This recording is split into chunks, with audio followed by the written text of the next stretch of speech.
Hey everybody, thanks for joining us here on YouTube. If you like the video, make sure to mage hand us a thumbs up and subscribe to join our content guild. Also, leave a comment in that comment section down below and let us know if this episode inspired you or if you would have done it differently. And don't forget to ring that bell so that the algorithm goblins notify you whenever we drop a new episode. You can also attune to us on your podcast platform of choice and check us out across the plains of social media. Enjoy the episode! You know what? I grabbed way too many ribs. Oh my god, that's so many ribs. I know. I forget I'm so dainty. I already grabbed them. They really shouldn't go to waste. Do you want this plate of ribs? Go ahead and roll persuasion.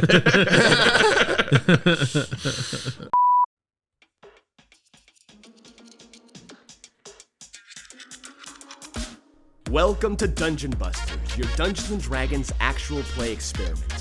I'm Diego, a professional dungeon master and actor. And I'm Michael, an actor and role-playing addict. Each episode, we summon a special guest who helps us give your game inspiration one encounter at a time. We don't just play D&D, We put it to the test. All right, we are back again, Dungeon Busters United here. We got Michael in the studio, myself, Diego as always, and our special guest, Nick Druzbanski. Whoa, I've been summoned. Yeah, welcome to the table. Thanks, boys. Yeah. Diego, what is our hypothesis? What are we busting today? Well, today we are taking a look at, actually, before we get into that, let's go at, Nick, I'd love to know a little bit more about you. Great. What is your experience playing D&D? Where are you coming from? I've been playing for a couple years. My brother is the one who got me into it. Nice. He is a little nerd from New York who has got obsessed with D&D, like bought all the books, but then he's a dancer, so like none of his dancer friends wanted to play Dungeons and Dragons with him. So he was like, no one wants to play with me. So like one Christmas, he like ran a one shot with like me, my sister, and some other friends. And then he moved to Chicago during the pandemic, and we started like getting a real campaign going. Oh, cool. And yeah, I've been playing ever A family since. that rolls dice together stays together. That's exactly. It's Are a you in family. any campaigns right now? Not currently. The one that my brother is running is like kind of on a hiatus, and I'm hoping that we can get back into it soon. Hell yeah. Well, like I said, We're busy boys. Thanks so much for being here. Of course. And I also want to say, because I'm the first guest since the actual podcast has dropped. You so are. I like actually listened to it. And Katie gave you her submission for a theme song. Oh, yeah. Yeah. And I feel like it's only fair that I can give you mine as Yes, well. please. Honored. All right, really here we would. go. Dungeon Busters, Diego and Michael be busting those dungeons. Straight off the dome. So, yeah. Man, we're going to start after. I humbly we're gonna have lay to ask my- every guest for their Yeah, intro. I humbly lay that at your It's feet. pretty good. Do with I it what mean- you will. I mean, that's one of my top two. Yeah, for real. Out of all the original Dungeon Yeah. Buster songs that exist, I'll take this it. one is my. I'll take top two out of two. Yeah. Hell yeah. Awesome. Well, today we are taking a look at the concept of charming your way in to a location, somewhere where you might not be allowed to be or might not be important enough to be, what have you.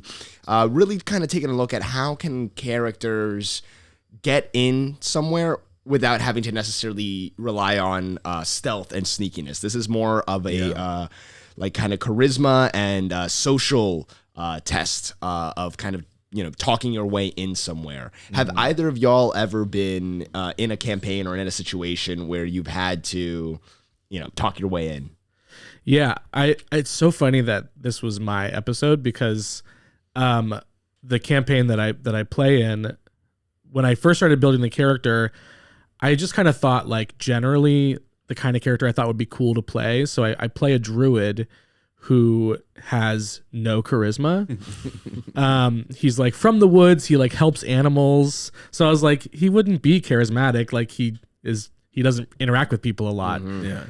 But then as I started playing, I realized that me as a person, my instinct is to try to talk to people and try to engage.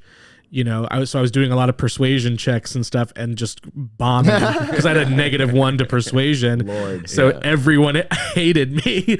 And so I realized like, I should have thought as I was building my character, like, how am I going to try and solve problems? And less like, what because like, I'm not like a min-maxer by any means.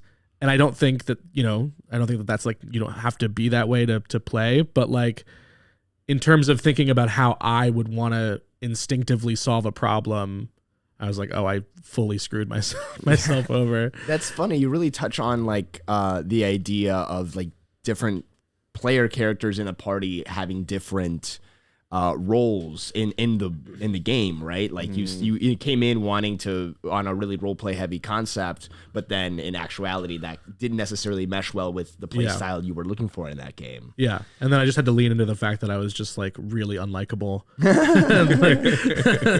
just did not talk well to me. Yeah, I hear what you're saying, but I can't get past the way you look and feel. So I was just like, I didn't like that you were picking your nose. All right, shut up. Hold on. That was my character. Yeah, That's funny. that's fun. I'm trying to. I feel like a lot of times the parties that I've been in typically dissolve very quickly into violence in these sorts of situations where it's like, okay, I'm going to charm the person. Okay, it doesn't work. Hit him. Yeah, or something like that. So I feel like that's how most of those situations go. I'm trying to think of a time where we really like actually charmed our way in, and I don't think we've ever done it successfully. For me, anytime I've either like played or DM, it usually gets as far as like you see two goblins like guarding the entrance to a cave. They haven't seen you yet. You're in the brush, and then like someone that's like 7 feet tall is like, all right, I want to use my disguise kit, smear some green on my face and try to convince them that I'm the biggest goblin, that I should be their king. And it's like, all right, you do that. You walk up with a face smeared green. You're, Yeah, I feel like those deception scenarios always devolve so quickly into, because like, you can come in with a plan, but the second that it starts not working, like someone panics and goes, "Oh, this is my son. Come on, son, get out of here. What are you doing?" And it's like, you just like start going crazier and crazier. Yeah. There was one time where we had to, in order to get something from this wizard, we had to settle their debt at this casino. Oh, that's a really good idea. And That's really good. yeah, it was really fun. But we had talked a little bit beforehand about how we wanted to do it, and I was like, I think we should try like strong arming them and like intimidating them into letting us settle their debt. And so we like had a meeting with the casino owner, and I was like, all right, let's cut down to brass tacks here. And then one of the other players was like, hey, whoa, let's be reasonable. And I was like, what are you doing, man? This was the plan.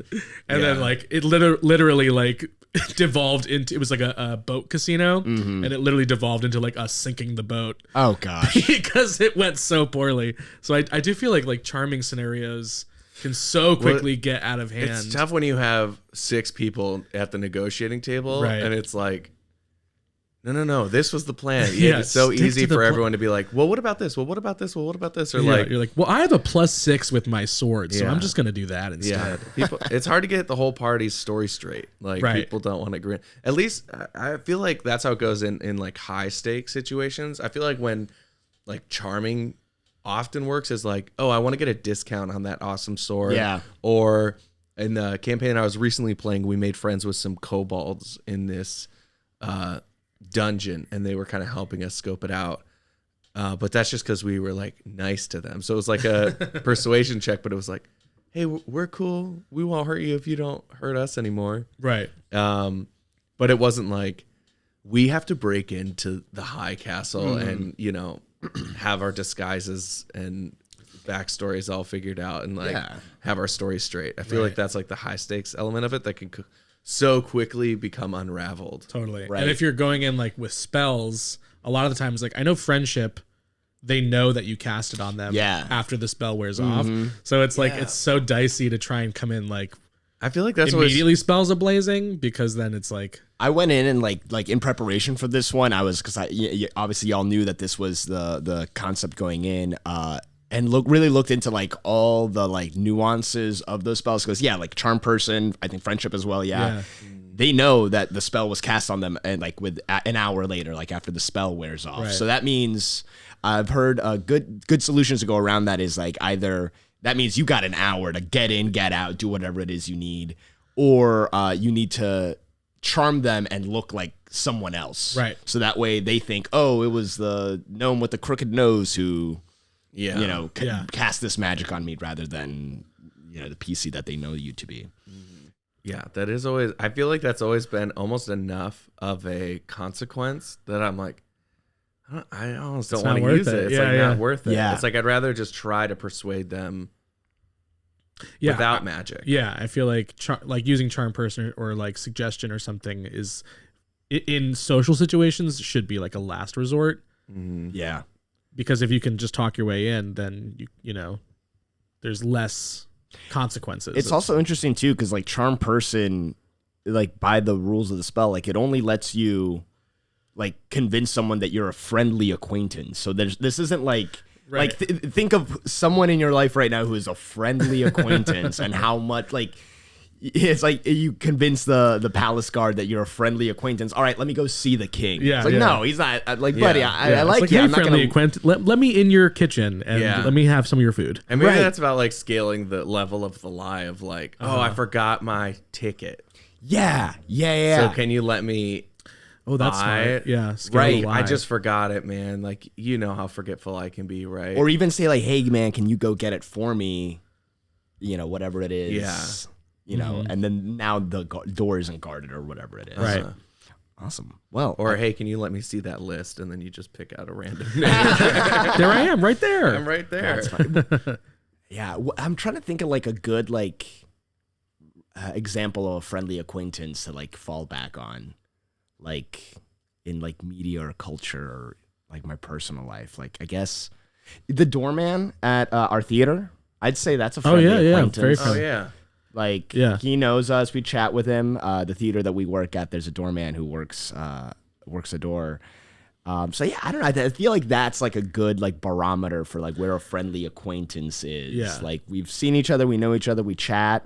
Yeah. Maybe I'd bring him like a cup of coffee like on my way in if he wanted one or something like that. Yeah. Yeah, but And if if I feel like I needed like more information about the building, he probably would give it to me. Yeah, he wouldn't give me like $100 if I asked him. Yeah. Nor would I. Or if I came in like brandishing a long sword, he'd be like, "Hey, what's that?" Yeah. You're like, hey, buddy, like, yeah, put it away.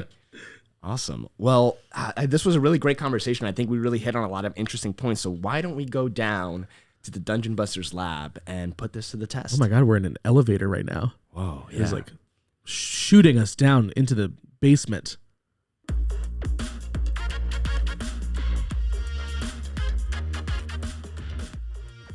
All right. So before we head into this scenario, I would love to know the player characters gathered around the table today. So starting with our favorite guest here. I shouldn't say favorite guest, but No, favorite guest. Yeah. Yep, that is I said canon. Today's favorite guest. Today's favorite guest. We're very impartial. All right. Lay it on us. Yes, I am Cass A. Nova. That is my stage name. I am a human. I am 5 levels of College of Eloquence Bard and 3 levels of Mastermind Rogue. I basically look like the actor Matt Berry. Is this guy from What We Do in the Shadows? From What We Do in the Shadows. Oh my gosh. The IT crowd. Toast of London. My good time boy. Yes, exactly. I look like Matt Berry, but I'm wearing like sort of like an Austin Powers like frock, like a light blue frock with like white fringy ascot and like cuffs and stuff. Yeah, maybe. Definitely a man about town. I am a performer. I'm an entertainer. And yeah, I built this character to just be like a skill check machine. Sweet. So I'm hoping that I'm hoping I built like a fully broken character. Hell yeah. Well, we're Nice. going to bust it to the limits here. Awesome. Michael, what did you bring to the lab today? Yeah, I'm playing Calihimbro Bayarea of the Port of Angels Bay Areas. You might know my dad. He's pretty famous in my the area. But I am playing a high elf noble. I'm picturing, if you know the producer character from Glow. Bash. Yeah, Bash. He's definitely got that vibe, but Yeah. probably with it like douche tweaked up a little bit. Yeah. He's a high elf noble, born into privilege. He's well aware of it, and not a very capable guy, but lots of charisma. So when this weird abyssal creature was like, hey man, I'll give you some powers if you just like do what I want you to do every now and again. He was like, yeah, man, that sounds great. So I am playing a level 8 warlock, high elf noble. I did play a variant version instead of taking a bonus to my intelligence, because Calihimbro is not intelligent. I went with charisma, just like Nice. leaning fully into, I hope I can talk my way out of this. I feel like your dad like produces my show. Yeah. I feel like that's how we know each yeah, other. that's exactly Business. Yeah. Business. But he sends you to like come deal with me Yeah. and do his dirty work. No, he says it's great, but you need to sell more tickets, is what he told me. But I'm just the messenger. You want to grab a drink after this, though? My dear boy. As I've said before, word of mouth can only do so much. Yeah. True. We need advertisements. The marketing coffers are a little low lately. But and I picture him dressed in like, what is the fantasy equivalent of like a sports jacket with a graphic tee? I don't know what That's that is funny. exactly, but that equivalent. Mm-hmm. I've come up in my own like personal games with like some like fantasy streetwear brands. Elvin Klein, Alvin Klein. one of them. Yeah. Orc Jacobs. Oh, nice. Oh, nice. I had one more. I can't remember. Yeah. But I imagine he's like decked out in like whatever the Yeezys of this fantasy setting are. Yeah, definitely. Yeah, Dwarf Loren. Yo, that's so good. That's really good. Yeah. He's got it all. He's got a little bit of all of it. Yeah. All right. Great. These are really fun characters. I'm very excited to put them to the test. With that, let's go ahead and find out what our scenario is here today. So, a little backstory. The mysterious Soprano is in town performing a concert at Esther Keep tonight, and everyone who's anyone will be in attendance.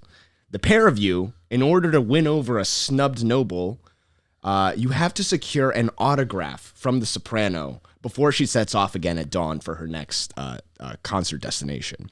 But neither you nor the noble that you are in the patronage of have an invitation. So getting into the keep will be a challenge on its own, not to mention penetrating deep enough to get some face time with the mysterious musician known as the Soprano. All right, and so on this day, we'll stream in here. A stream of gilded carriages congest the cobblestone path from the doors of Count Esther's magnificent keep out through the large gates and down the dusty country road.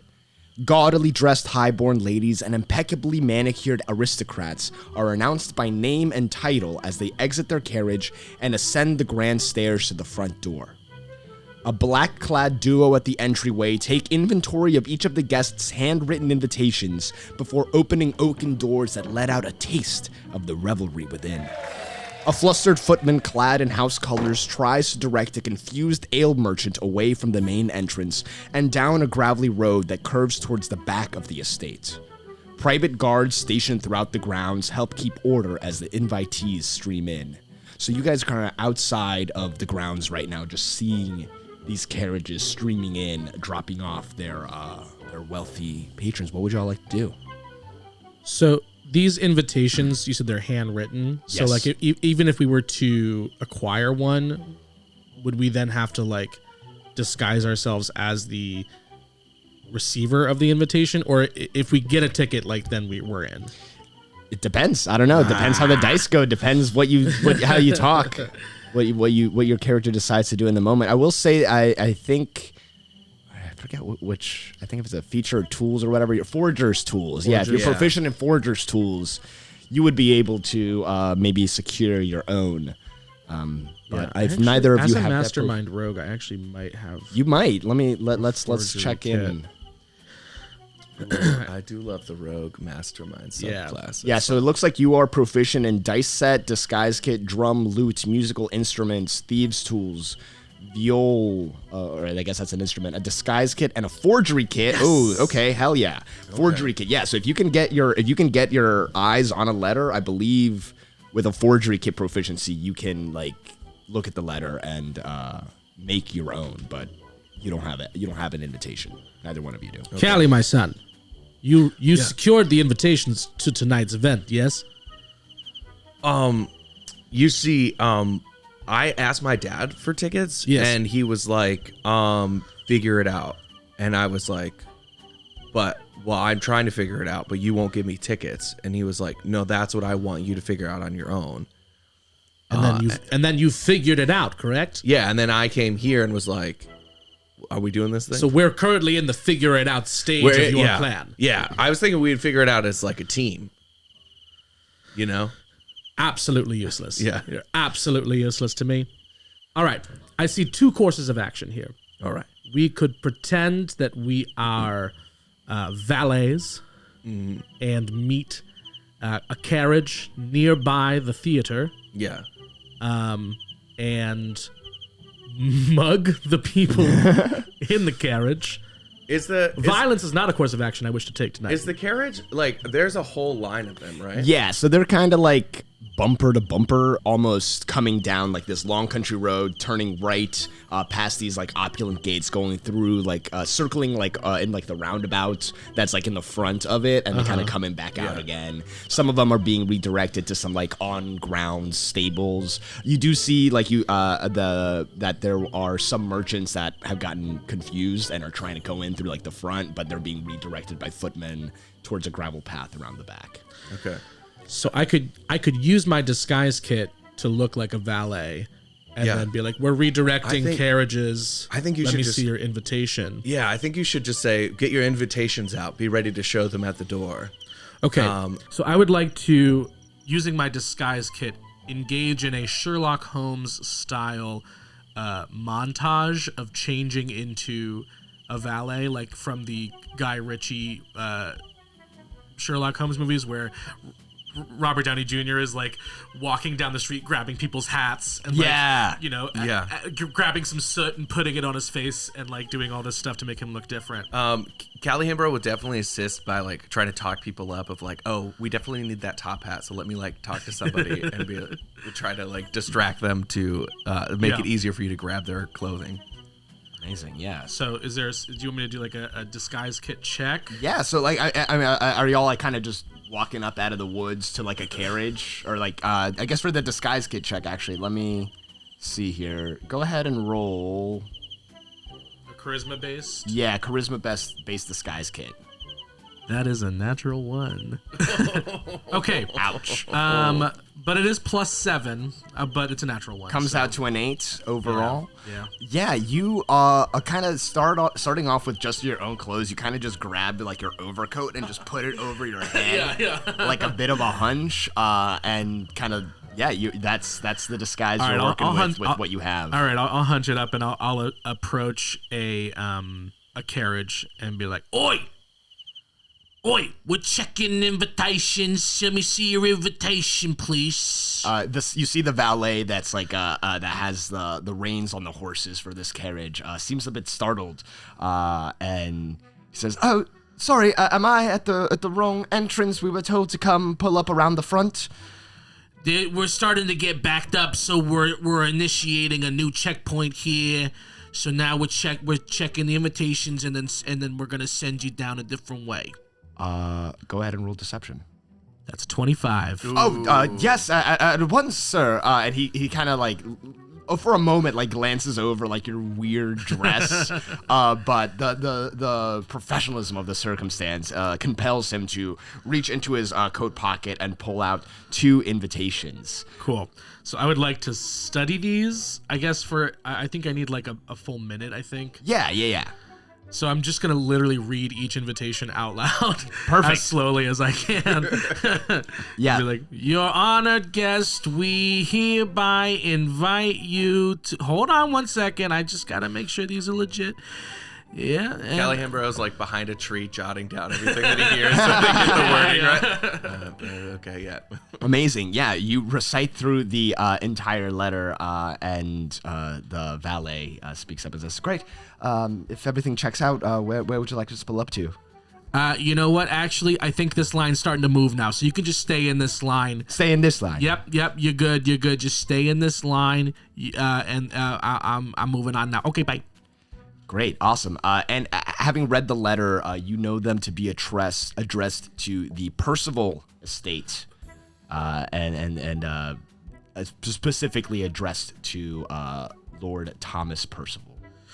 All right. So these are individually addressed invitations. No. Both of them were just addressed to, like, you get like a +1 type of thing. Right? Oh. Yeah. So like it's addressed to the house, like House Percival, and whoever presents that, is presumably on behalf of. Okay, great.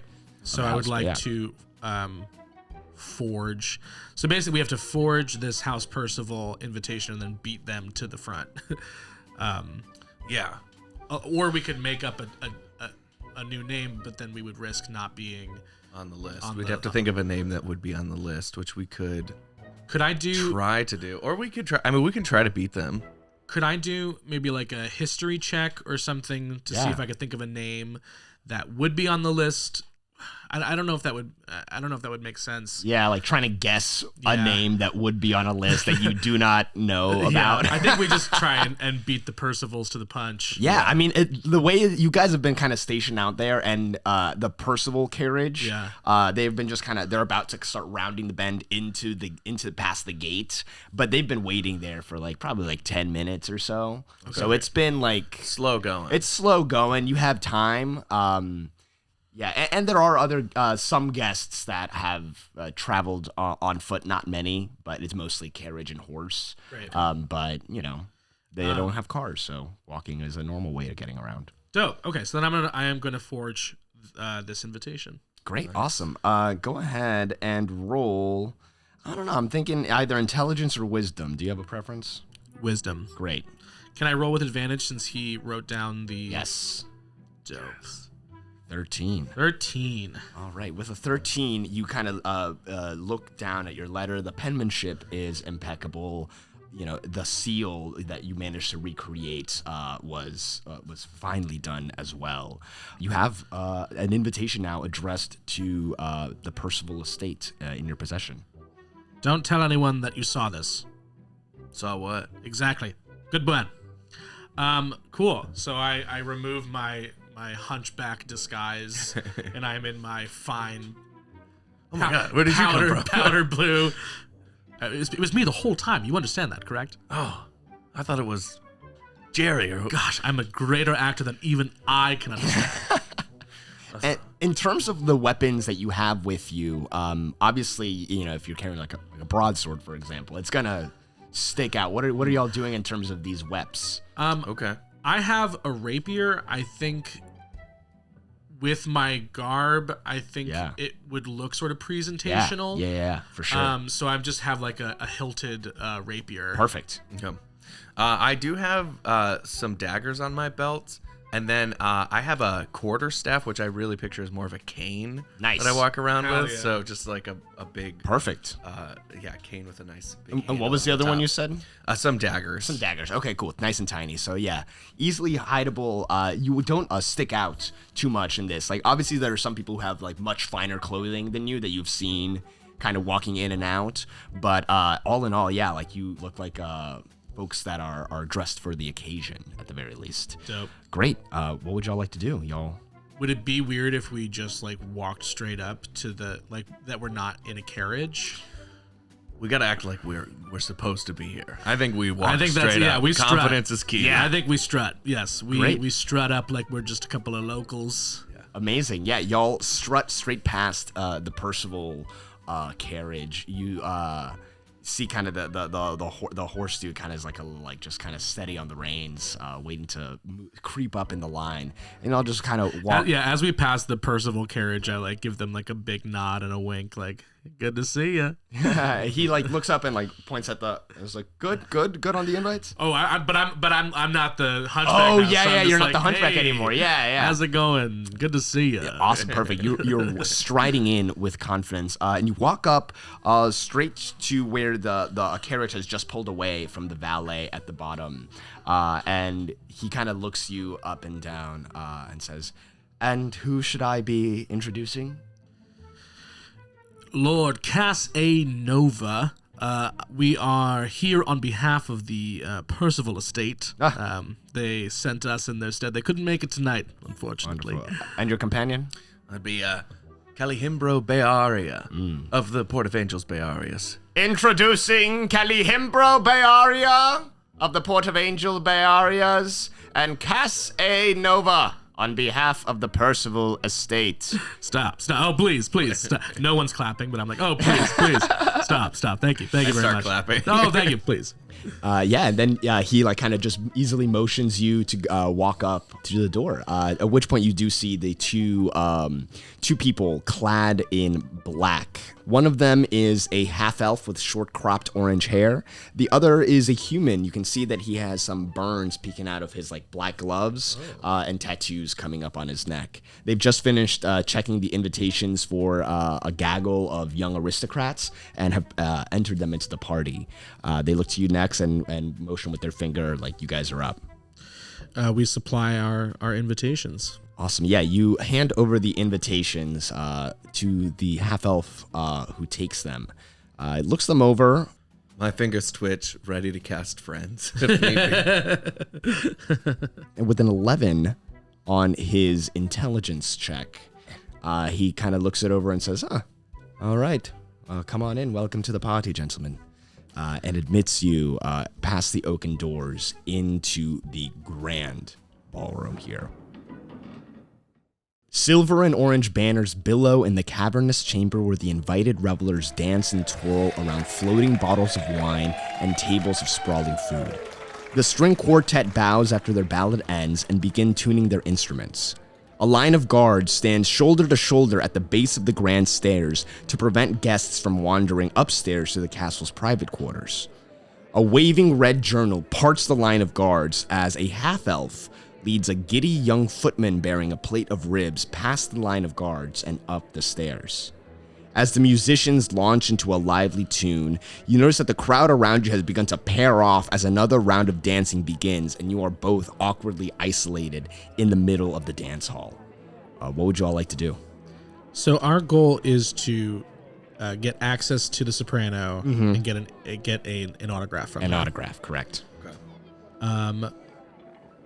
Can I do like a perception check on the upstairs area, see if I can surmise like where, if I think that like that's where her dressing room would be? Yeah. Go ahead, roll perception.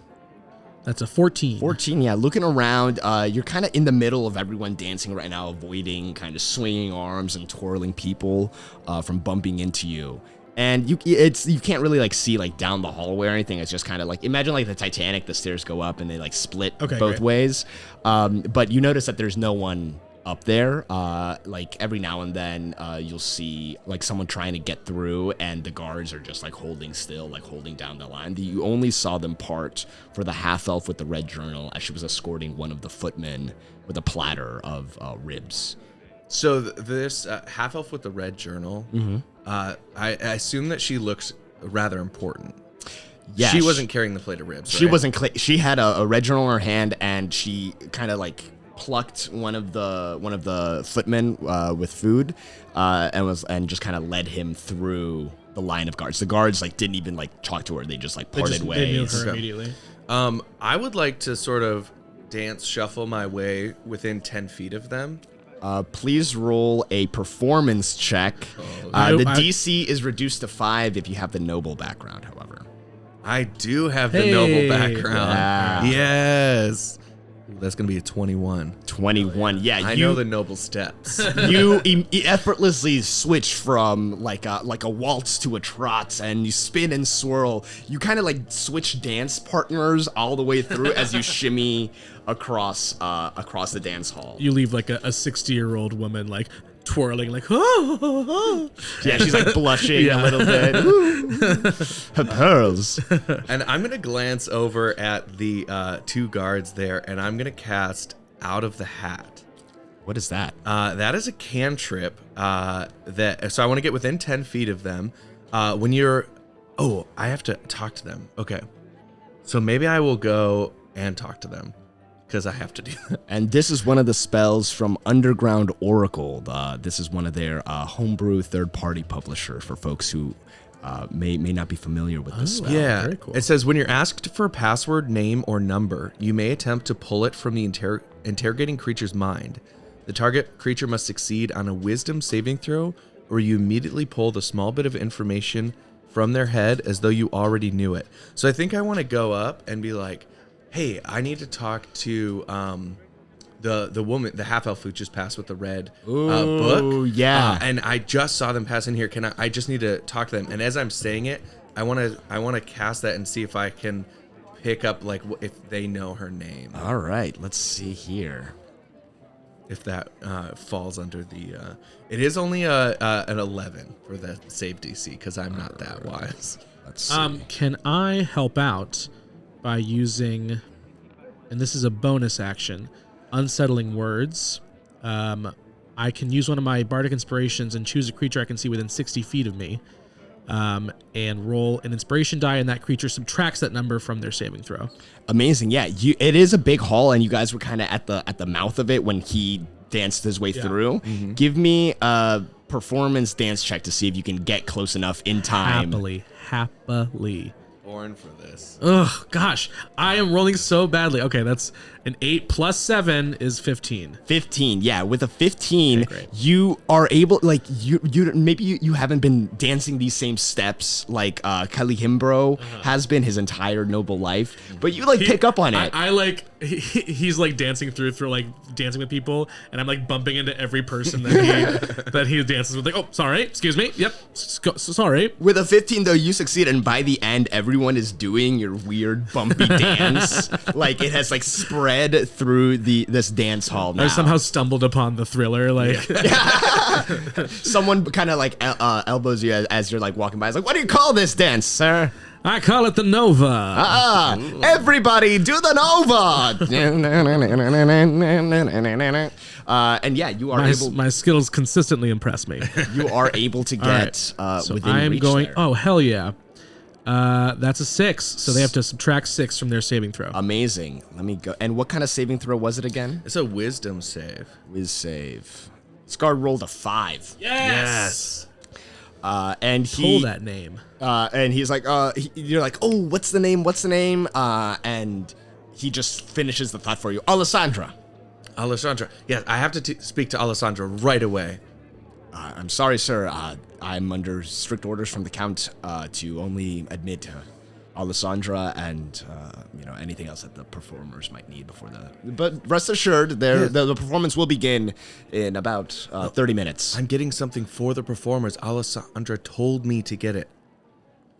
I mean, if you want to deal with her, that's fine. You can see he's kind of like getting like a little antsy. Go ahead and roll persuasion.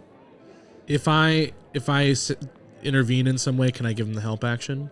Yeah. If you like kind of pull up and want. Yeah, I'm just going to like I'm gonna sort of pass him, and be like, what's the Soprano's name? Or do we not know? The Soprano. Oh, just the Soprano. That's her. That's. Okay, That's I'm just gonna sort of do like a quick pass and be like, Callie, the Soprano needs that thing now. Perfect. It's gonna be a 15 plus 7 is 22 with advantage. I'm gonna take the 22. 22, amazing. With the 22, the guard is still like, I don't know. I was really only told I'm only supposed to let folks through if it's Alessandra or, someone with food. And I mean, the Count Esther can see me from here. I appreciate that you all may be trying to help, but I have to stick with the orders that I have right now. This is all I can really do. All right, I'm going to cast I'm trying to look in my. Gift of Gab. When you cast a spell, you skillfully reshape the memories of listeners in your immediate area so that each creature of your choice within 5 feet of you forgets everything you said within the last. So I'm going to come back up and be like, we no longer require your service. Thank you, son. And as I do that, I'm going to cast Gift of Gab and have the guards forget that we had this exchange. Oh, great. Amazing. Yeah, kind of like a mind wipe type of thing. Yeah, so each creature of your choice within 5 feet of you forgets everything you said within the last 6 seconds. Oh, I don't. What would you allow? I'll say he'll forget the extra ask that, like, he'll forget that he told you what his orders were. Okay. Okay, great. So we still, which might still help because Yeah. we could go grab food, or we could. Yeah, I think we potentially still have it. We don't want them to be here. like alerted to us trying to pass through. Yeah, you can see the guard kind of like eases back in, like shifts his feet, and kind of resumes his guardian position. Now, I do have disguise self. I could. I also have a little friend I can summon. Maybe I could summon and toss past the guards. I don't know if I can do that discreetly. At least to like scope out. Is this a sexual thing you're talking about now, or is this what are we discussing here? No, it's never Your been little sexual friend? before. No. What is this? But I'll sort of walk into a more hidden section of the room. Yeah, go ahead and are you trying to hide? Yeah, I would say maybe tuck away just from the Like a behind crowd a of plant people. or like yeah, something like that. something Yeah. like that. Go ahead and roll a stealth check if you're taking Cass along with you. Yeah, you I'll have roll Cass you one can as try and well. hide as well. 18. Cool. 18. An 8. Wow, my rolls are. I literally thought I had built a broken character, but I guess when the dice. The dice Decree don't it. care about broken characters. And what did you get? I got an 8. An 8. Well, as a pair, whenever there's a group one, it falls to the majority. I'd say with a split down the middle. What is that? Like it's that like a 9? Yeah. No. Between halfway between an 8 and 18 would be. As Calihimbro is getting into like just like ducking behind a plant or whatever, you try to follow by, but you have just like kind of like barreled your way through straight through the Yes, dance everyone, floor. continue doing the Nova. Fantastic work. You are quite hidden, Okay. Cass. You're kind of like the very obvious person in front of the hiding That's what I spot. was gonna say. I had my like cape open. Exactly. So you're Calihimbro, you are hidden. Cass, you've drawn attention now that you've started a dance and barreled your way through the dance floor. Okay. Oh. So I was gonna cast Find Familiar, but it does take an hour. So maybe I won't Soprano do is that. performing in 30 minutes. Yeah. So we're not gonna do that. Cass, as you're kind of leaning up against there, you're seeing everyone's out there doing the Nova again, and you're also kind of seeing like the guards have been standing steady. Some of them are casting an occasional look at you since you caused a bit of a disturbance earlier. But soon there's like another wave of servants that comes out from the stairs. They come upstairs into this main dance hall with fresh platters of food, replenishing the floating wine bottles that are kind of going around and serving whoever puts their cup the nearest. You see that all those things are being kind of like switched out and whatnot. Like this other like round of food is coming out from servants who are coming upstairs into this. Do we see the what was her name? The red journaled woman? No, you have not seen her or the valet with the ribs since she went up. Well, should we make our way to the kitchens and try to get food? Yes, we could disguise ourselves as servers. I was hoping that I could catch sight of that woman again so that I could cast Detect Thoughts on her. But in lieu of that, are you able to disguise yourself? I actually am. Yes. Passersby think that Cass is just talking to this tree right now. God, I am so fucked up right now. That one's hit the Elvish ale too hardly. It seems like this is the only way, sort of, back to the where we would find the performer that we're looking for, right? Yeah, I mean, there's obviously it's a keep, right? There's a myriad of ways to get through. I'm sure there's some like ways for servants to get around without being seen as well. This is obviously when you set up a party, you try to keep people within the bounds where you've like kind of set it up. So this isn't like a party where the whole keep's been open to their guests. They seem to be kind of corralled in this. Yeah. In this spot here with where the food and the drink and the musicians are. I want to okay. We're here to dungeon bust charm person, so I think we whip it out. Let's do it. But first I want to try and forge a meet and greet add-on to the invitation. Ooh. A pre-show meet and greet. Yes. Yes. Okay. Hell yeah. Go ahead and roll I guess another wisdom, since you've already seen this. You're kind of going off freehand, but all at the same time like squeezing it in. So I'd say if you get higher than 10 on your tool check. Go. Let's see, wisdom check. 11 plus 4 is 15. 15. All right. Yeah. With a 15, you like manage to like kind of put, how like when you write happy birthday and you don't plan out well enough and it's like happy birthday. Yeah. You've managed to like space out the lettering like perfectly. Like it maybe might not be the way that it would have been designed, but it looks like it's meant to be there. And you've added +2 like meet and greet, right? Meet and greet. Okay. A 2-person meet and greet. I am going to approach the guards with my invitation in hand. And, should we disguise ourselves first? Or do we just go in as ourselves? I think we just go in as ourselves. Okay. We've already talked to them. They already know that we need to get back there. Or they know that I need to get back there. That's why I'm wondering if we should disguise ourselves. Because we're now all they've forgotten is that they told you what their orders are. They still remember that first part of the conversation where I still need to talk to. Yeah, where you're like, I need to get through and give Alessandra this. Let's disguise ourselves as those like younger aristocrats that he mentioned earlier. Okay. As like we're her biggest fan and we won this competition to have a pre-show meet and greet. Okay, excellent. Okay, so it lasts for 1 hour, so I think we're good. So I'm gonna cast disguise self, and look like one of these sort of younger aristocrats. Amazing. You make yourself, including your clothing, armor, weapons, and other belongings on your person, look different until the spell ends or until you use your action to dismiss it.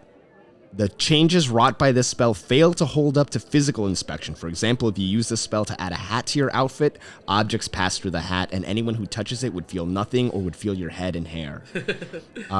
Same thing with like changing your height or the number of limbs or etc. That you have. To discern that you are disguised, a creature can use its action to inspect your appearance and must succeed on an intelligence investigation check against your spell save DC. Awesome. So anyone who touches you will be able to know any of the illusory effects that you've noted. Cass is luckily not a tall man, but he is a big man. So he makes himself look much thinner. So if anyone passes by him too close, they'll wearing like a striped shirt. Yeah, exactly. So are you both casting disguise self? Well, I wonder if we should. I'm almost wondering if I should let you go in this way, and if I should just try to use charm person separately in case it doesn't work. Yeah, that could be a good backup, because with this disguise now, I don't necessarily have to cast charm person. I could just see if this works. You could see if it works, and then I'll come up if it doesn't work and cast charm person and try to get through with you. All right. Okay, great. So who's up at bat first? Me.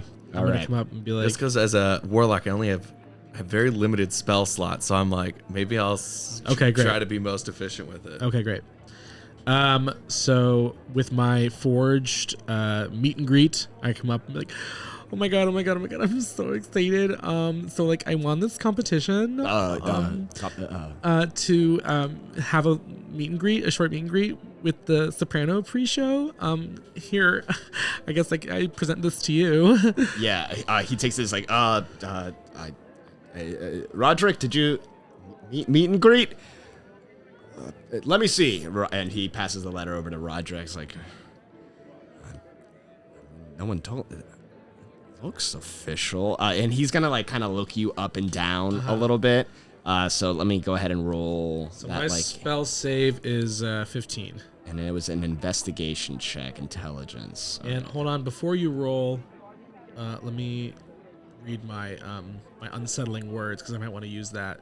The creature must subtract the number rolled from the next saving throw before the start of your next turn. So I will use my bonus action to do another unsettling words. Great. So he has to subtract 3 from his saving throw. What are the unsettling words that you say to throw him off? As he's checking with, was it Roderick? Roderick. I'm like, the soprano wouldn't be pleased if she doesn't get to greet her fans.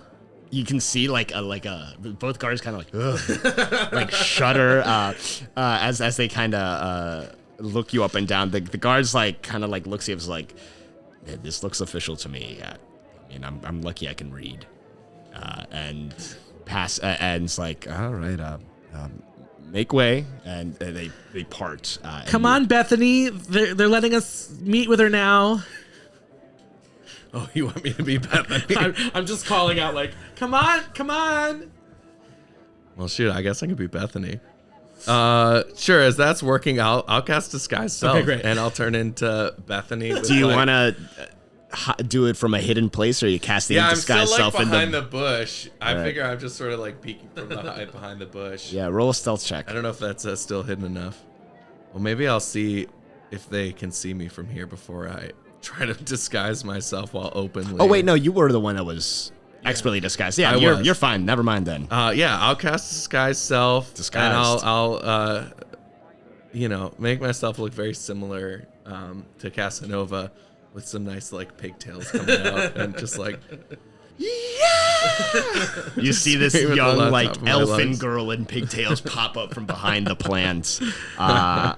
Yeah, I think we run up before they can inspect us any further. With a 12 on his kind of like once over of you, your disguise succeeds. Hell yeah. And we now have a pigtailed elf. And and what did you say Cass looked like? I think he was a human, like a young human girl. Yeah, perfect. Yeah, two younger women are on the other side of the guard line now. Roderick, the guard, kind of tilts his head over and says, the soprano will be upstairs and to the left. Just follow it to the end of the hall. And you'll see when you arrive, Claude will be manning the chambers of the soprano. Just talk to him and he'll let you through if he can. Okay, Claude. We'll go see Claude now. Thanks. Thanks, Roderick. Yeah. You're really good at your job. Yeah. Oh, well, it's just, it's just like the armor. And you're easy on the eyes too. Stop it. He like blushes and very pointedly like stands at attention again.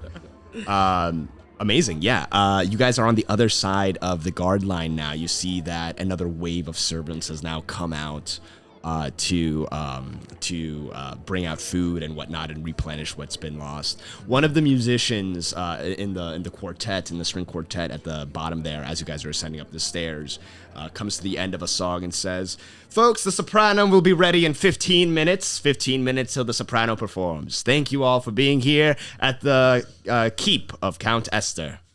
I'm gonna turn to Cass and be like, okay. So I'm Bethany, and what is your name again? Angelica. Angelica. Okay, Angelica. Bethany. Angelica. Okay, let's do this. All right. Yeah, wonderful. let's ride this wave. Let's do it. Beautiful. As you kind of walk towards the soprano's chambers, you notice dark orange curtains pulled across tall windows bathe the second floor corridor in cool shadows. Fresh bouquets of red roses fill the vases that line the hallway. The dulcet tones of an enchanting aria waft to your ears from behind a velvet curtain at the end of the hall. A plate of steaming ribs sits on a table to the left of the curtain, untouched. Standing at arthritic attention, an old guard with wiry nose hairs holds his belly and does his best to avoid looking at the plate of tantalizing food that's close to him. What would you all like to do? His name was, what was it? I thought it started with a D. I'm Angelica. You're Bethany. His name was Dwayne. No, what was it? Oh my gosh. Can I roll a history check to try it? This would have been like 30 seconds ago. You remember? It is Claude. Claude. I wanted to see if you were Dwayne. Claude. Dwayne, the old god. Dwayne is his brother. Yes. Claude. Yeah, let's go talk to Claude. I've never heard of a singer eating ribs before a show. That's pretty wild. Maybe they're for after the right. That's a pretty heavy stomach. That's probably why. Maybe Claude should just eat them. We should just tell Claude to eat them. Distract Claude with the ribs. Yeah, let's distract Claude with the ribs. Okay, I'm follow your lead. Okay. Hi. Hi, Claude, right? Yes. Yes. I believe Roderick said that we could come up. Is Relief coming? No. We want a prize so we can see the soprano right before she performs and get a signature. So we just wanted to get through. Those ribs smell so They good. do. I kind of want to. Oh my god, those aren't for. Those are. They for are for us? all Are the they for guests prize winners? of the Count Esther and her keep are privy to all of the delicious food. Okay. That is Well- being made available. I mean, that you should like that. That includes you, right? Like, Oh, you're, yeah, I mean, they don't let me sit down, and he's like kind of goes back to attention, and like you can hear. I'm gonna go grab a plate of ribs. Yeah. Just ribs. And I'm gonna go and like start talking to Claude while eating one of them. So this is like is this a fun job? It keeps me well employed.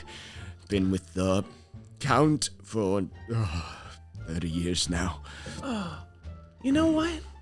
I grabbed way too many ribs. oh my god, that's so many ribs. I know. I forget I'm so dainty.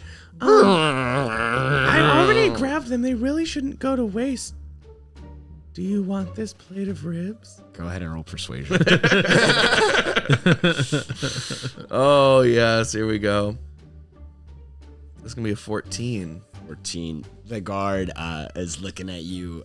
He's like, I'm sorry, I've been a man of the keep for 30 years now, and I can't break the very rules that I've set forth for everyone who came after me. I cannot leave my post until I am relieved. We totally get it. Totally get it. We'll leave you alone. Yeah, I can't finish. Is there a table next to him, like next to the Yeah, there's like a vase thing right there. Then I'll just set these here then. And we then- need to go say hi real quick. And what business do you have with the? And he's like looking at the ribs every now and then. Like, what business do you have with the? Oh, Soprano? we're just here. We're the prize winners. We're the prize winners. Prize winners. Yeah, we get to see, like behind the scenes. We get to see the soprano before the show. A little meet And we and do a greet. meet and greet. Meet and greet. Where we say hi and then We greet and we meet. we get a signature. Like they sign our favorite. Did Roderick say? Yeah, Roderick said we were good to come Roderick up here. said Do you He have said- any? He said to talk to you. He said that you. You know what? Let's go get Roderick and we'll clear this up. And I pull her like But behind, we're supposed to be in there already. behind the curtain. Because I want to cast Mage Hand on the ribs. Ooh, yeah. You're like ducking around like the corner. Yeah, I'll be like, we'll be right back. We're gonna go get Roderick and we're gonna figure this out. Cool, great. We're gonna duck behind the curtains, and I'm gonna wait a couple seconds, and then I'm gonna cast. Yeah. Here we go. We're going. Where's Roderick? Yeah. Footsteps get quieter. And then I'll Downstairs. cast Mage Hand on the ribs to make them sort of like dance in front of him, Oh dear God. and then Oh, just sweet like merciful. slowly like lead him down the hallway away from his post. See if I can try and like. Now that no one's around, see if like he Yeah. will give in to the. I'm gonna roll a D100. I'm gonna say this has a 25% chance of working. 1 in 4. That's not bad. That's fair. I'll take those out. if it rolls between 1 and 25, we'll count that as the hit zone. Come on, baby. Come on. That's a 25! Yes! Oh my God. Okay, great. Amazing. the ribs like under, like This right is some under Looney his Tunes nose. shit right here. And he's like, whatever the good Count doesn't know won't hurt me. And he just like kind of like takes a big old stack of them, plucks the rib out of the sky, and like kind of ducks around, like kind of goes down another corridor to the hallway and leaves the curtain unattended. We'll dash in. Yeah, let's dash in. Great, amazing. As you pull back the velvet curtain, the full beauty of the perfect melody hits your ears. Orange firelight casts long shadows in the dark sitting room. On a small wooden stage, the soprano sings as Alessandra watches a hunched figure lift its teeth from the neck of a limp footman. Suddenly, the soprano stops mid-song as Alessandra shoots you a look that burns the back of your neck. Oh, fuck. What would y'all like to say? Can we get your autograph? And that is where we'll end our adventure for tonight.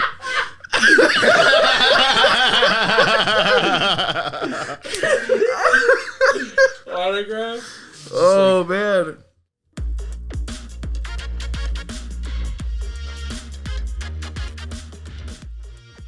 Alrighty, folks. So you just heard our actual play portion of the podcast. So we're going to go ahead and kind of talk about what we just experienced. Michael, Nick, are there any moments from this encounter that struck you, stuck out with you, impacted you in a certain way?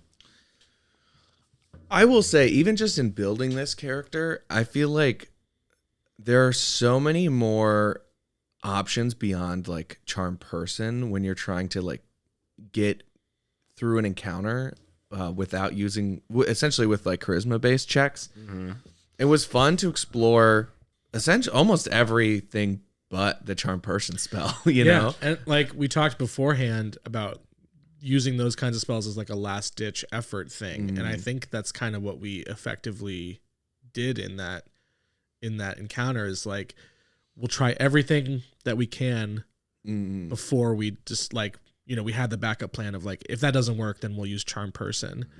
And I think that was honestly the smartest way to go. Yeah, almost using it more of as like a parachute than your like vanguard. Yeah.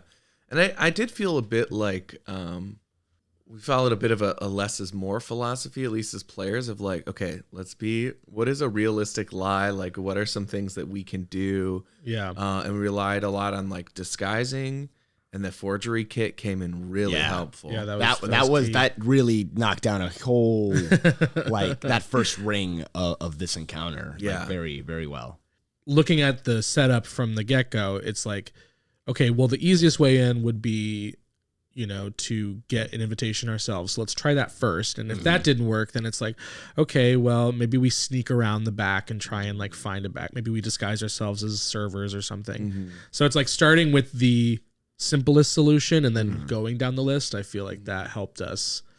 It also helped that it was a small party. Like just being two of us, we were able to stay on the same page and keep like the story straight. Yeah. Whereas I can see where a party of 4 or 5 or 7 people is like way harder to keep that narrative going. Because then you need like 6 invitations. You know what I mean? Like, yes, this is the invitation for me and my 6 closest friends. Yeah. I think also though that really opens up the possibility of like, because in this one y'all were both the invited guests, right? Yeah. Right. Whereas if you do have like a more rounded out party of like 4 or 5 players, it's like, okay, we have the 2 nobles and then this is their entourage. These are their valets. These are their footmen. Yeah. I think there's a tendency in parties or like in like D&D adventuring groups to like, all right, we're going to bust in and we're going to say we're the king and everyone better like fucking kneel. And we're going to like, which, you know, if that's the type of game you like to run, yeah, all power to you. I think there's, and obviously if the dice are in your favor too, right? But it's nice when you can like slow down and be like, okay, there's a hierarchy here. Not all of us have to be the face of this party and this encounter and this situation. Obviously with 2 players, it slims down the numbers. I think it also goes to show like, you know, there is a time and a place for murder hoboing. But you know, that can only get you so far, and that can only be so fun for so long. Yeah. So like this sort of social interaction stuff I think is so cool because it requires you as a person to actively problem solve, as opposed to like, well, I'm just going to use my strength and hope that the dice roll well. It's like, no, we had to actually like put our heads together and be like, all right, let's solve this puzzle that Diego's created for us. Yeah. And like, I just want to pat myself on the back because I love the way that this character is built, because for my bard spells, I stocked all attack spells. So like charm person, disguise self, sleep, identify, detect thoughts, gift of gab. You know, I wasn't sure if we were going to have any sort of like fighting encounter, but if we did, like let's say we kept going, we had to like fight the Soprano or something. I have my sneak attack as a rogue, so that's still like 1d8 plus 2d6 plus 2 damage that I'm dealing.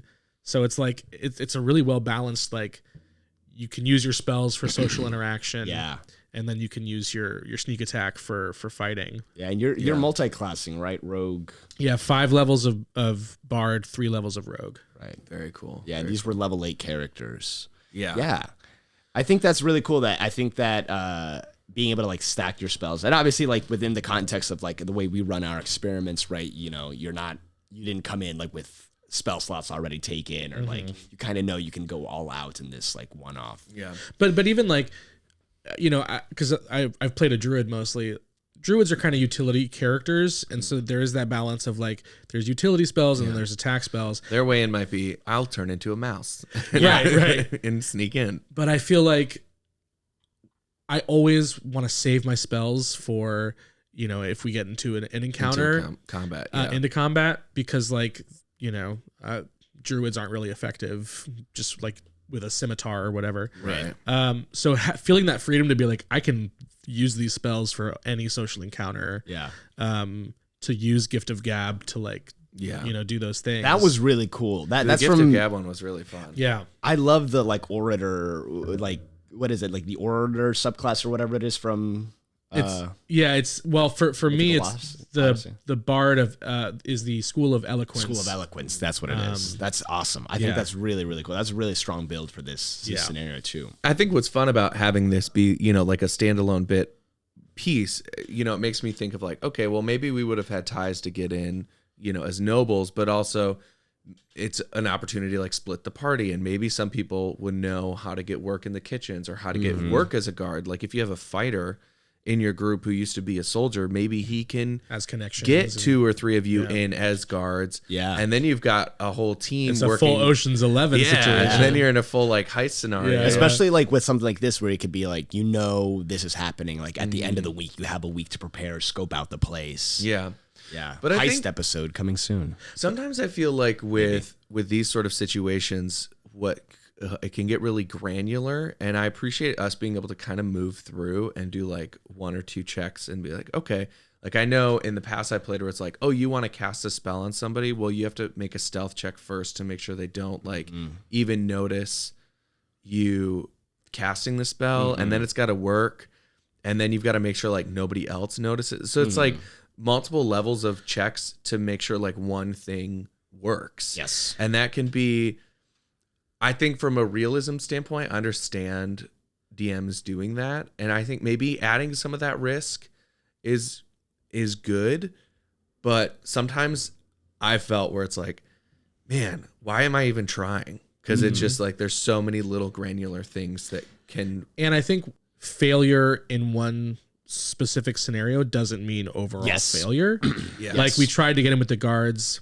The guards were like, I'm so sorry. Like, you know, there's no, and even if I hadn't done Gift of Gab there, I think there was still opportunity for us to try something different, or try a different course of action elsewhere in the hall.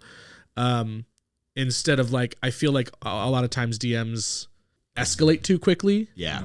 To be like, well, now this guard is going to follow you around or whatever, you know, right. To make it seem like you have to escalate the situation to a degree of like entering combat or something. Yeah. And I feel like you also, in setting up the scenario, provided just enough seeds of like, these are the sort of options you can take without like railroading it. So that it's like, well, obviously we have to take this course of action. It's like, no, we had like a bunch of options of how we could handle this situation. In the design of this encounter, Michael, I really appreciate what you said about things getting too granular. Because I looked into it a lot, like, because I knew there was going to be, like, obviously Charm Person was kind of like the go-to spell that you think of when you're trying to charm somebody. And I was really looking through it because I was like, oh, like, does someone know if the spell fails? Do they know that you tried to cast it because the spell says that you know after it's been cast? And like, I went into like RPG, like Stack Exchange and everything, read what the nerd historians and said, and it like really helped me like become familiar with the types of spells that were going to be used. Like, for example, like Disguise Self, casting that spell, that's not like, you know, Calihimbro, and then lightning strikes you and you disguise yourself. It is like a more concealed spell. There are some spells where all you need to do to cast a spell is talk to somebody, and then that doesn't become obvious. Obviously, if you're trying to cast like a fireball or something, or a spell that has an explicit descriptive effect, whereas some of these other ones that are meant for social encounters, like if you try to cast Charm Person in the middle of a fight, like what are you doing? Not only is it a disadvantage, but as soon as one of your friends hits it, it's gonna, you know, the spell wears off, and also they're just charmed by you, not charmed by the entire party. So it's there are spells built into the game that are meant for these types of social encounters where they don't give away, like, you know, your cover in a certain way. Yeah. In a similar way, trying to cast some spells in like a sneaky way, like, you know, trying to, like, then if you're not a warlock, you're stepping on a lot of the warlock traits, right? Because it's not warlocks, it's sorcerers. They get a subtle spell. Oh, yeah.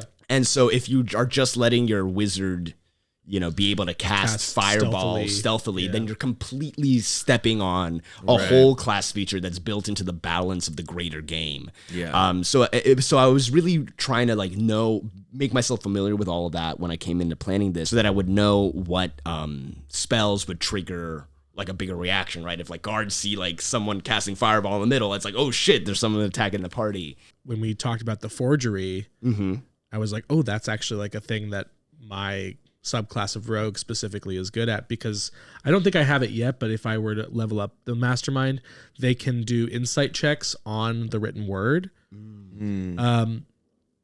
Which when I read that, I was like, oh, that's interesting. I never thought that would be something that you couldn't do as a regular, as a different kind of player character. But like a mastermind rogue can maybe it's like with advantage or something, they can do insight checks on like letters and stuff. Interesting. That's really cool. Yeah, so you can like see if they're being deceptive or something through the written word. That's wild. Yeah. I also appreciated what you said, Nick, about couching failures so that they don't accelerate too quickly. In the design of this, I basically came up with like 3 rings that you have to kind of work your way inwards as you're going through. Obviously, the first ring is like getting past the front door. And I had, obviously the front door was one option. There was also, I had also planned out a whole thing about going in through the back and trying to do it through like the house staff like side of things. So there's like a whole like kitchen part of this that we didn't get to see because we didn't need to see it. And, Casanova would never degrade himself like that. But yeah, I think that's really important for something like this. Like it kind of harkens back to our fantasy CSI episode. Just because you failed the skill check to know one thing, it shouldn't block you off of the entire rest of the scenario and the encounter. Right. Yeah, and I feel like having it sort of work where, you know, if you have a series of failures, then it gets like heated up. But also if you have a series of successes, sort of like we've talked with like skills trees or like checks before, where it's like you do 5 checks. If you get 3 successes out of 5, then like the party's able to move forward. So it's sort of, and I think it exists in that world of like there's some ebb and flow.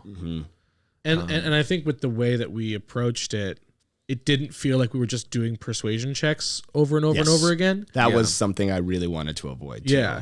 So like each interaction felt like it had a unique way in which we had to, like, you know, you had the guard who was clearly hungry as fuck and wanted those ribs, or you had the like the carriages that we had to figure out a way to get their invitations and stuff, and it didn't feel like the whole time we just had to either be deceiving or persuading, and that we could use other tools. There's almost a sense of, I feel like, earning the persuasion check is the feeling I had, at least, of like presenting an argument, and that way if the argument failed, then it wasn't like our ability to get through isn't gone. It's just that argument failed. Yeah. And now we can approach it differently, but we aren't like cut off from that as an option entirely. Yeah, and it's interesting because like I've heard people talk about this before, where like strength and dexterity and constitution, like those are things that are reflected in your modifiers, but things like intelligence, wisdom, and charisma are things that they're reflected in your modifiers, but you also have to, like, as a person, bring that to the table. Yeah. You know, if you're like, I'm trying to charm my way. Okay, well, how are you charming? I don't know. The dice say I am. Yeah. And I think, But having like these spells and like knowing like, okay, well, I have Gift of Gab, so if I fully fuck up, I can do that. Or like, oh, I have Zone of Truth, or oh, I have Detect Thoughts. Like, you know, I can maneuver my way using the actual components of the game in a similar way to like, oh, I'm using my broadsword, or oh, I'm using my strength to solve this issue. Yeah, I think that's why, like, spellcasters especially, you need to be really familiar with what your spells can and can't do. And obviously, it's like easier to do when you're like, you know, have one character from level 1 to level 8, and especially since obviously y'all have experience with D&D before, but even then, like, I feel like y'all had a very good command of like what you brought to the table. Yeah, I definitely prepped this character a lot because I was like, I need to know all of these spells, especially with like the ones that it's like mind control-y type stuff. It like it's very particular about the requirements. It's helpful that you did a lot of background information too, and I guess it also depends sort of on your philosophy as a DM. I know when I DM, I tend to be a bit looser with the strict rules, and more it's like, okay, this is the spell that I think can let me do what I want to do. This is what I want to do. Do you agree? Like, will you as the DM let that be the effect? You know, because even with like the spell that I cast, what was it, Out of the Hat, it was like, oh, I do have to engage them in conversation, but if I can just sort of, you know, more casually be like, oh yeah, I've got to speak to, what is their name again? Like that way of bringing it up, you know, maybe was a bit of a dodge of how it's written. But no, I think that's exactly right, because it says that that spell as written, which is again, it comes from the Underground Oracle publishing folks. Yeah, I saw it. I was like, oh, I gotta steal that. Yeah. That's so good. But I think there are always ways to, as a DM, if a player is like, I want to do this thing, and they don't, you know, maybe their spell doesn't specifically say that, or, you know, there's always ways to like make an Arcana check. Yeah. You're able to bend the spell to do, you know, exactly what you want to do. At the end of the day, you're the DM. It's right. You table your rules. Yeah. One thing I was curious about, was there any like encounter within this scenario where you felt like it was either unearned that you got through, or it was too hard, or anything that felt like incongruous with like the reality of the situation? There was only one thing that I like clocked that I was like, oh, I need to pay attention to that didn't come back, which was the two men who checked our invitations, who were like dressed in all black, and you said something about like they had like scarred flesh or something, and I was like, oh, okay, pay attention to that. That's important. And then obviously, if we were to continue playing, I think it would come back, but I was like, oh, is there some sort of like attack that's like about to happen, or like there's some sort of like sabotage going on? And then they just let us in. I was like, okay, all right. Well. Yeah. Maybe the first door was the only door we got through just with like, we pretty much just succeeded through the first gate. And then with the guards and the final guard, there was more of the back and forth. And I feel like that, like as a player, is what is fun, is that struggle of, okay, this didn't work. What else can we try? It did help that, again, we were a bit more, like we didn't go so big that that now we're just getting arrested, you know? Yeah, there was a point where we were trying to get past the guards to go upstairs. Yeah. And I was like, well, I have sleep. I was like, I could probably like put a couple of, if I cast it at a third level, maybe put them, I don't know how many there were, but I was like, but then people are just seeing guards just pass out, and it's probably not, it's probably gonna go bad. alert them more than anything else. Yeah, but I also think there was like this balance of like yes anding of like, oh, you did get through, okay, now I'll transform and get through, like playing that. So yeah, I think we got through very well because we also both built characters designed for this type of encounter, and I'm curious, like, where would your barbarian uncharismatic druid live in this world? Or and I think that's where it becomes really easy to split the party, because I mean that's the same thing when you're doing like a stealth encounter. It's like, well, the rogue's gonna go in, and maybe the ranger who's also stealthy pass without trace. Someone else is gonna man the door, and you do tend to, I feel like, spread out just because it's like they're never gonna let you in, you know? Right? The barbarian. If you were like a real shirtless. hard ass DM, when I presented the meet and greet, you could have been like, well, you have the meet and greet. This person didn't show me a meet and greet thing, and like made him find a different way to go up. It just depends on like how difficult, how hard ass you want to be. Yeah, I was really relying on a lot of my experience as like a server. I used to work at IHOP. What would I agree to? Fresh and fruity. And yeah, it's like someone fucking hands me a coupon, says it's gonna be like, oh, you get a free stack of pancakes. It's like, I don't know about this coupon, but whatever. I can do it. Yeah, like it's fun kind of thinking about like. That's kind of where the reality of the situation and the kind of the fun of the fantasy game kind of have to like come and become brackish water.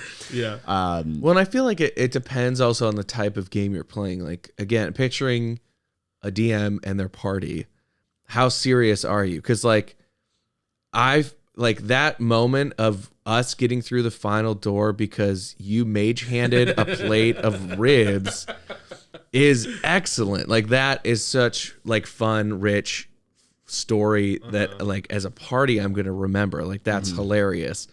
But again, if you're playing like a more realistic campaign, I can see a DM going, no, or he's gonna smash the plate and like freak out. But it's like, well, we went a little more cartoony, and that's what we wanted to do. I will say though, it was in keeping with what was presented in the scenario too, because the castle has floating champagne bottles that pour themselves. So this isn't. That's true. This is a guard that would be familiar with these with things, with these types of things. I really tried to steep that like.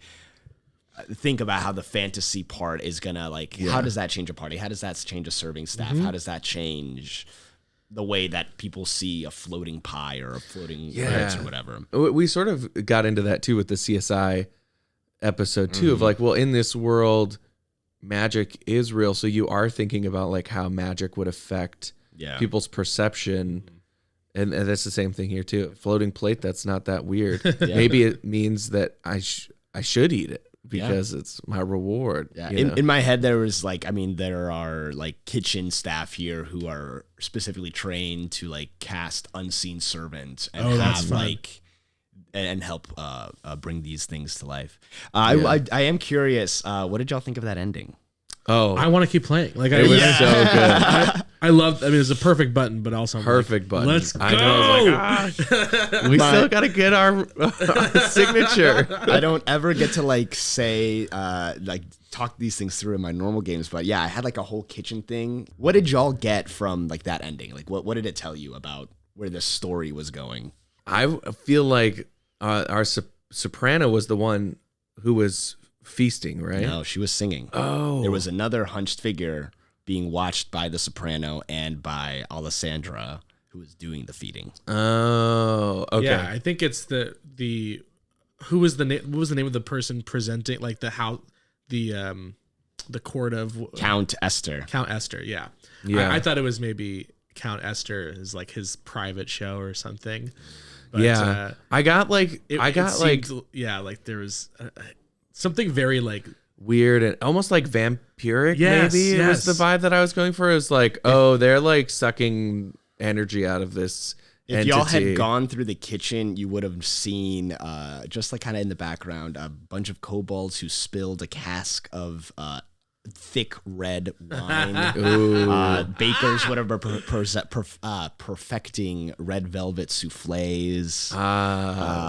So I was trying. I was trying to kind of like. So was that the bloody person in ribs black and- with the like scarring? Was that involved with? So in my head it was, so there's the soprano who tours with an entourage around the region, and she's been invited into Count Esther's thing, and that her whole entourage is a cover for her vampire master to come through and feed. So Alessandra is just a human working for. She's just the like Guillermo in What We Do in the Shadows. She just makes things happen. She hires like security guards, and that thing I was thinking, like, bouncers usually have been in a scrap or two, so it made sense to just dress those, flavor those characters as a little bit That was so hardier. cool. I loved that. It was such a good twist to end on. Yeah. That's what's so much fun about playing this and being like, okay, immediately pulling back the curtain and going like, what would have happened if, like, what would have the challenges been if we'd gone through the kitchens as opposed to the guards that we went through? Like, was there a head chef or servant that would have like spotted us out, or like a nosy butler? Or yeah. something. I'm curious if you had like specific challenges like that in mind. For kitchen stuff, it would have been mainly. So I really only fleshed out the main entrance, the back entrance, the kitchen, the dance hall, and then the area in front of the green room. And, then that last little descriptor. Nice. In the kitchen, you would have encountered Chef Saram, who is like kind of a perfectionist micromanager type chef, and his whole thing was like the challenge in that room would have been he tastes every single thing that leaves his kitchen. So if you're trying to go through as a survey, you're gonna have to pick up a plate of food, hope he likes the food you picked, Right. and like go up, or and I had like in Very there that fun. there might be a chance that. If you pick pick a bad 25% dish. chance that he doesn't like the thing that you make, and now you're gonna have to cook it, and he's gonna watch you, and so that becomes a whole other thing. Man. So I like the concept of like a failure making the challenge harder, rather than like, you failed, get out of my kitchen, you're gone. Yeah. It's just like, no, now you're gonna do it again, and you're gonna do it until you get these pigeon wings right, or whatever it is. Yeah, This squab. that is. I think really that was pretty much it. fun. Yeah, and in terms of like getting into, if you had gone in through the kitchen, you would have also had a little bit more familiarity with Alessandra, because she's in my head, she was kind of like orchestrating everything, making sure that the Sopranos food and everything was getting delivered for the entourage, that everything is in place for the performance and whatnot. Yeah, I was definitely bummed that I didn't think in time to cast Detect Thoughts on her, because I was like, she's got some stuff. She knows some things that would be cool to know. Yeah. I was just thinking, in terms of this build that I created, one of the downsides, if anyone's interested in making this kind of character, is it's kind of like a bonus action overload. Because I realized, other than, so I have, for the bard, I have that unsettling words thing, which I used twice. I have bardic inspiration, obviously, which I never used to like give you bardic. And then as the rogue, I have cunning action, which I can use to, dash, disengage, hide. And then master of tactics, which is a mastermind thing where you can give the help action as a bonus action. Bonus action help at distance too, at 30 At up a distance, to 30 feet. 30 feet. Which is fun. I used the rogue mastermind to build a pirate character, because I pictured him like as the captain of a ship yelling out, like, giving out like orders. And stuff. and giving bonus action on like, Which, like, those are all really cannon dope things, fire but and they're stuff. all bonus actions. Yeah. So it's Right. like you can only use one per turn, yeah. which is kind of a bummer, but it's kind of an embarrassment of riches. That's not, is there a limit to what's the ability that allows you to lower their checks? It's basically you expend a bardic inspiration die. So Okay. at this level, I have 4 bardics that I can give out, and I used 2 of them for that. Nice. Unsettling words, which is I really like the way that you were like, what unsettling words do you say to creep out these guards? That's so fun. Oh yeah, awesome. Well, if any last thoughts on this? I don't know. It's just really fun to play like a character designed to succeed in this, and still like there's still that struggle, but just to see what else is in a player's handbook that allows you to manipulate social situations. Yeah, I think if you're a DM listening, I would definitely encourage you to try like building these kinds of encounters where violence probably won't get what you need. Yeah. Especially if you are, you know, like we're all actors, so we love role playing, but like if you're playing with a party of people who don't really engage in the role play side of it, to build that role play into an encounter where you're actively trying to get something, I think is a cool way to get them engaged without just like having another fight. Yeah. I would say my tip for any DMs or players listening, for DMs, if you're coming up with like ours, just like thinking of like what their specific orders were really helped. Like when I was like trying to decide the DC for different checks and whatnot, and like the kind of the reality of whatnot. So like, you know, for like Claude at the end example, it was like he was like, I can't leave until like I get relieved. Right. But y'all managed to overcome that through like the reasonable experiences that he was having. Yeah. I think that's helpful too of like, well, what are people looking for? Like the two guards, Rorik and the other guard, or was it Rorik or Roderick and the other guard, like other people have been coming up to them trying to get through. So they're probably going to be, they're not going to fall for anything you come up with, you know? But also not being like, oh, I see you and I'm immediately like suspicious. Yeah. Which I think can sometimes be like, how do we not appear? I mean, we also blend in as a noble and a performer. We're like, yeah, we know how to blend in. Right. But again, if you're a druid and you're like, are these leaves right for the situation, the ceremony? It's like, no, you should have, you know, it's too late, you know? Awesome. Well, I guess then the only question I have from here is charming your way in, loot it or boot it? Loot it, put it in your game, boot it, get the hell out of here. Loot it. I think this is so much fun. And if you can get it into your games, like these types of encounters, definitely add them in. Especially the way with this one was structured too. Like if you had like a barbarian who's just been kind of like mutely getting dragged through this, now they have like a moment at the end where it's like, okay, great, you had this slow burn. It's Hulkin time, yeah. Exactly. Yeah, and it's a good opportunity even for your, I mean, even rogues are usually have a decent charisma or, you know, let those other sides of the skill tree flourish. Yeah, so. and let those players shine too. Yeah. Know when to step forward and when to step back. Yeah. Well, Nick, thank you so much for joining us. Thanks for having me. I was going to ask you, do you have any suggestions for maybe new players or players building characters for the first time, or just like any suggestion about like advice? Yeah. How to make a D&D game rewarding and fun?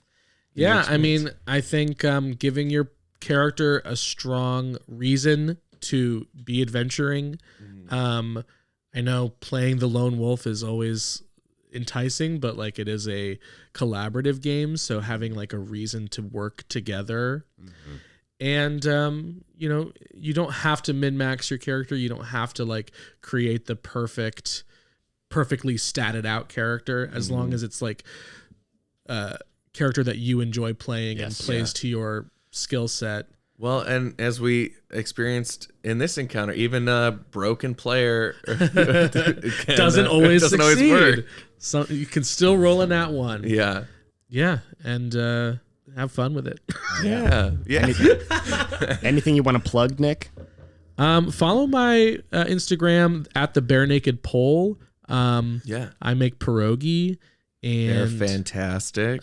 Yes, we've even made vegan pierogi for people like they're Michael. So good. And we are, for the holiday season, we're going to be, I don't know when this is going to come out, but should be before December. Okay, great. Yeah, we're going to be selling bags of pierogi all throughout the holiday season. So follow us on there to get info on how to get your hands on my amazing pierogi. We'll make sure to have links to that in the description down below. For sure. Cool. Well, thank you so much for joining us. I loved Calihimbro and Casa Nova. They had a lot of fun together. I hope they team up again. Yeah, let's do it. All right. And with that, we'll see you all next time. Bust you later.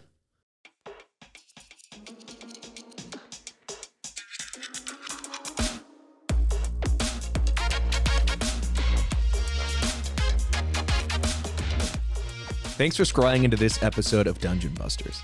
Did you get inspiration from today's experiment? Then consider leaving us a review on your podcast platform of choice. Did we miss something? Would you have done it differently? Let us know on social media at Dungeon Busters Pod. That's DNGN Busters Pod. You can follow me on socials at Michael_C_Hyatt. And you can find me, Diego, on my website, foreverdm.xyz. Thank you to Peter Gertes for our cover art. Our intro music is by Artel Music. Produced and edited by Michael C. Hyatt and Diego F. Salinas.